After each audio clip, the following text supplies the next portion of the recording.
Salut la famille, j'espère que vous allez bien aujourd'hui.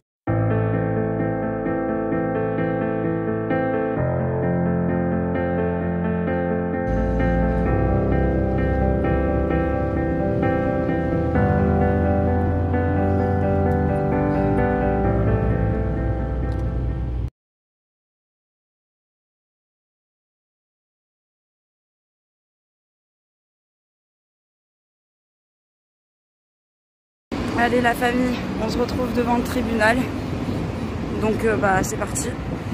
J'ai envie de vous dire, c'est le grand bain là, on y va. En plus il a un travaux apparemment. Ok, bisous la famille. Hey la famille. Bon, on se retrouve le matin du deuxième jour. Hier c'était une journée assez chargée, avec beaucoup de témoignages. C'était pas évident. Mais je suis partie qu'à un seul moment, c'était au témoignage de ma grand-mère que je ne veux pas entendre. Et ce matin, il va y avoir mon témoignage et le témoignage de mon grand-père. Et le témoignage d'Anne-Rose, parce qu'il y a Anne-Rose. Et donc, pour le témoignage de mon grand-père, je partirai aussi, parce que pareil, je veux pas l'entendre. Voilà, que vous dire, je suis défoncée, vous le voyez. Hein. Et je vais vous laisser là, parce que j'ai pas beaucoup de temps. Enfin, je suis désolée, j'ai pas pris de prise, rien hier non plus. Mais franchement c'est plus perturbant que ce que je pensais et Sylvie Meyer finalement a pas pu venir et vu qu'elle est pas là je vous avouerai que ça m'arrange pas parce que Sylvie elle avait caméra tout le bordel, voilà. On peut montrer ta tête? Non hein, voilà, parce que je suis avec mon papa, c'est pour ça que j'ai caché le téléphone quand il est passé parce que je savais qu'on pouvait pas montrer sa petite tête. Bref, de toute façon je vous laisse, on y va gaiement, c'est parti. Et c'est le dernier jour. Ciao. Hey, salut la famille, bonjour à tous. Bon, on se retrouve pour cet après-procès. Ça y est, c'est fini. On est le 1er février, donc le lendemain de la fin de l'audience. Déjà pour ceux qui sont pas au courant, parce que vous me suivez que ici sur YouTube et pas sur les réseaux sociaux, mon grand-père a été condamné et il a été condamné à un titre très exemplaire. Il a pris 15 ans de prison. Voilà. C'est quelque chose qu'on n'aurait vraiment pas pensé.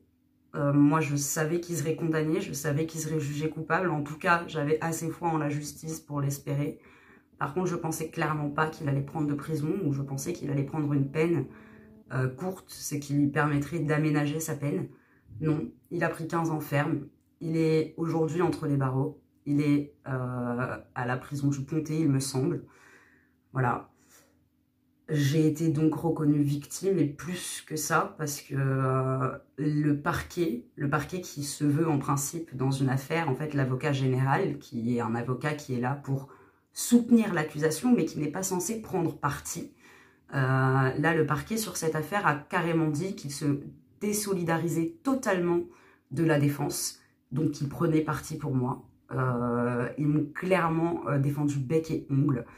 Mon avocate a été incroyable. Elle était juste dingue. C'était un truc, mais c'était phénoménal. C'était réellement phénoménal. La défense s'enlisait. L'avocat de la défense avait que deux... en fait, il s'est défendu de deux manières. La première, sans surprise, c'était le consentement. Sur une gamine de 11 ans, je vois pas très bien comment on peut parler de consentement, mais en tout cas, c'était sa première défense. Et la deuxième, qui était encore pire, mais alors moi, j'ai trouvé ça vraiment, mais totalement... tu peux pas te défendre là-dessus. C'était le discernement. Soi-disant, j'aurais été capable de discerner avec qui je désirais avoir des rapports sexuels. On parle quand même d'une enfant d'11 ans. Voilà, bref. Mon grand-père a pris 15 ans de prison.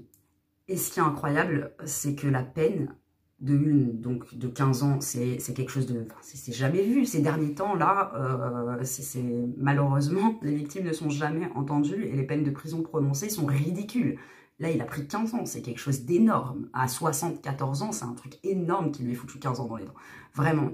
Et en plus de ça, c'était à la majorité absolue. Donc ça veut dire qu'il n'y a pas eu 6 voix et plus, c'est tout le monde qui a décidé qu'il prenne 15 ans. Tous les jurés ont dit 15 ans. Voilà. Donc c'est quand même quelque chose de incroyable.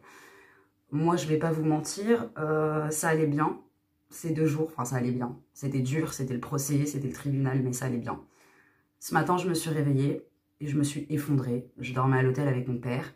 Je me suis effondrée et je lui ai dit, écoute, je sais pas quoi faire. Je peux pas reprendre mon sac à dos et partir sur la route tout de suite. Je suis pas en état, je suis trop fatiguée. Je sais pas si vous me voyez, mais je suis complètement morte, les gars. Je suis complètement morte, j'en peux plus. Et donc j'ai tout qui m'est retombé. Cette nuit, j'ai rêvé du procès. Donc j'ai fait des rêves bizarres à base de tribunal où j'étais dans cette salle. Je me rappelle pas bien du rêve, mais je me rappelle bien de la salle. Enfin bref, je suis vraiment émotionnellement à bout. Donc mon père m'a payé un hôtel sur Avignon pour pas que j'aie à bouger. Un hôtel vraiment pas cher en plus parce qu'on a payé 36 € la nuit. Et écoutez, je vais vous prendre avec moi. Je trouve qu'il est super joli.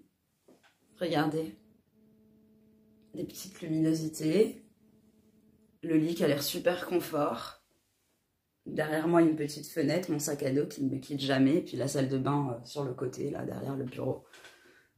Je sais pas, je trouve ça trop joli. Voilà. Bref. Sinon, pour l'instant, j'ai pas envie de vous expliquer tout le procès, comment ça s'est passé, qu'est-ce qui s'est passé de l'ouverture à la fermeture. Je suis clairement pas en état, les gars. Donc voilà, juste je voulais vous partager ça. Il a pris 15 ans de prison pour une fois dans ma vie. Je peux dire que la justice a fait son travail. La justice a attendu 10 ans pour faire son travail.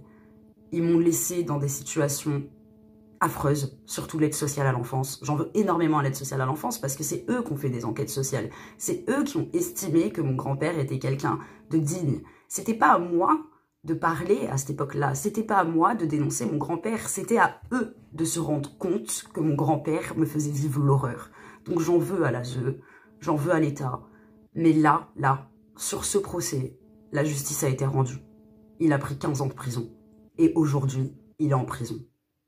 Voilà. Donc, je veux remercier toutes les personnes qui m'ont soutenue. J'ai reçu des centaines et des centaines de messages de gens que je ne connais pas, d'abonnés à ma chaîne, de personnes qui ont entendu parler de mon histoire. J'ai eu des contacts avec des journalistes. J'ai eu des articles dans Le Parisien. Le Parisien a fait un article sur moi. Il est en version abonnée. Mais ils ont fait un article. J'ai eu un article dans Mediapart, dans Coup de pouce enfance, qui est le petit journal de l'association Coup de pouce enfance. J'ai eu des soutiens de malades. Mon avocate était incroyable. Elle est enceinte de 7 mois. Elle va accoucher. Elle était là. Elle a plaidé pour moi. Je sais pas, mes parents, oui, on a beaucoup parlé de mon père et du fait qu'il ait été accusé lui aussi pour des faits, non pas de pédophilie ou de pédocriminalité, comme j'aime à l'appeler, mais pour des faits d'agression sur des personnes entre 16 et 20 ans. Déjà, certains faits sont vrais, d'autres ne le sont pas. Et quand bien même, mon père était là et m'a soutenu et j'en avais besoin. Ma mère a parlé, elle a pu dire enfin pour la première fois de sa vie devant des gens sérieux que son père lui avait donc fait des choses quand elle était petite, comme à moi, mais ça n'a pas été aussi poussé. Moi, ça a été des viols, pas ma mère. Et elle a pu le dire au tribunal, et le tribunal l'a cru, et le tribunal l'a entendu. Elle a pu dire qu'elle n'était pas schizophrène, parce qu'on la traite de timbrée dans la famille depuis des années, parce que ça les arrange bien de traiter ma mère de timbrée. Ben, elle l'a dit, je ne suis pas schizophrène. Et la présidente lui a répondu, mais madame, nous avons vos examens médicaux, nous savons que vous n'êtes pas schizophrène. Donc, elle a été entendue, même si mon grand-père, cet enculé, n'a pas voulu admettre ce qu'il avait fait, même si ma grand-mère a continué à faire genre qu'elle n'avait jamais rien vu, ma mère a été entendue. Et moi, j'ai obtenu justice. Et ça, c'est important. Voilà, donc je vais vous laisser là. Je vous ferai une très longue vidéo, complètement détaillée sur tout ce qui s'est passé. J'ai juste besoin d'un peu de temps. Je vous embrasse tous très fort. Et merci encore. Merci la famille.